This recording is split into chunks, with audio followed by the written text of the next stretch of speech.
भगवान ने कहते कृपा करी, सभी ब्रजवासियों की इच्छा भगवान ने पूरी करी।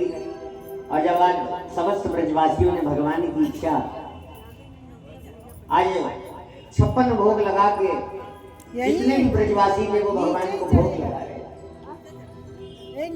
और भोग लगा रहे थे। मेरे प्रभु स्वीकार कर रहे थे, एक एक करके जितना भी भोग था भगवान के श्रीमुख में जा रहा था। और श्रीमुख में जाने के साथ साथ एक दिव्य चमत्कार हुआ कि भैया जिन हाथों से भगवान को जिस भावना से लगा रहे थे उसी के अनुसार उनको फल भी मिलता जा रहा है।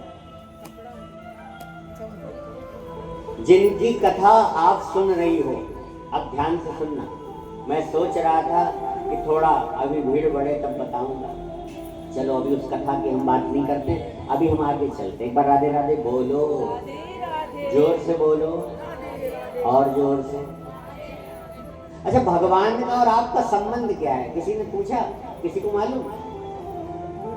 एक बार राधे राधे बोलो जोर से। आज भगवान ने ब्रजवासियों को दर्शन दिए। क्या दिए? दर्शन। दर्शन होना ही भगवान के जरूरी नहीं है, क्योंकि दुर्योधन ज्यादा समय कृष्ण के साथ रहा लेकिन उसका बुद्धि विवेक नहीं पलटा। एक तरफ शराब रखी है, एक तरफ दूध रखा है। ये निर्णय आपको करना है कि हमें शराब पीनी है कि हमें दूध पीना है। इसीलिए कहते हैं सत्संग में आओ। जब सत्संग में आओगे तब आपका विवेक जागृत होगा, और जब विवेक आपका बढ़ेगा तो भगवान के सत्संग में आपका मन लगेगा और ईश्वर से आपका जुड़ाव बढ़ता जाएगा, बढ़ता जाएगा। सुखदेव जी राजा परीक्षित को कथा श्रवण करा रहे हैं और कहा, राजन ये बताइए कि भक्त और भगवान का रिश्ता क्या है। तब सुखदेव जी एक प्रसंग के माध्यम से कथा श्रवण करा रहे हैं और कह रहे हैं, राजन सुनो, ध्यान से सुनना भैया। सुखदेव जी कहते हैं, राजन सुनो, एक राजा था जिसकी 4 पत्नियां थी। ध्यान से सुनना। जिसकी पहली पत्नी की खास बात यह थी कि पहली पत्नी बहुत सुंदर थी। पहली पत्नी क्या थी? सुंदर। और दूसरी पत्नी थोड़ी कम सुंदर थी।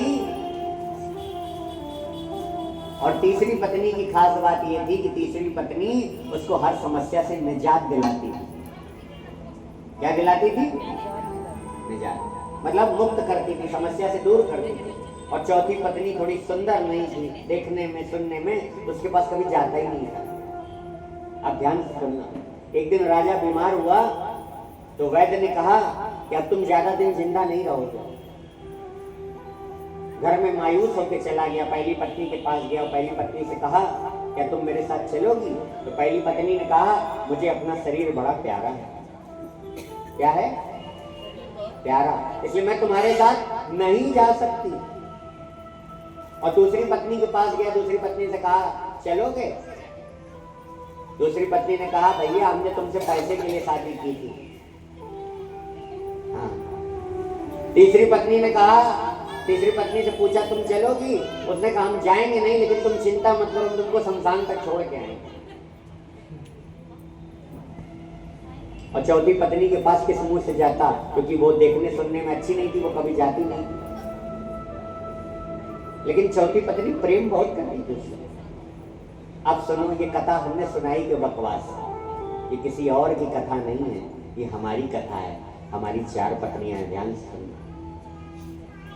पहली पत्नी है शरीर। आत्मा ने शरीर से पूछा, क्या तुम मेरे साथ चलोगी? उसने कहा, आज तक मैं किसी के साथ गई हूं जो तुम्हारे साथ जाऊंगी? जरा सा हाथ में कष्ट हो जाए, रोग बढ़ने लगे और डॉक्टर कहे ठीक कर दो, डॉक्टर का पूरे शरीर में जहर फैलना, डॉक्टर साहब काट दो हाथ, क्यों? शरीर को बचाना। आप क्या हो? आंख हो तो बहुत से लोग अंधे होते हैं, आप कान हो तो बहुत से लोग बहरे होते हैं, आप पैर हो तो बहुत से लोगों के पैर नहीं होते, आप हाथ हो तो बहुत से लोगों के हाथ नहीं होते। और अगर आप किडनी हो तो किडनी बहुत से लोगों की दोनों फेल होती है। अगर आप हार्ट हो तो बहुत से हजारों लाखों भक्तों के हार्ट फेल होते हैं, उसके बाद भी चलते हैं। आप हो क्या? आप शरीर में रहते तो हो, लेकिन आप शरीर नहीं हो,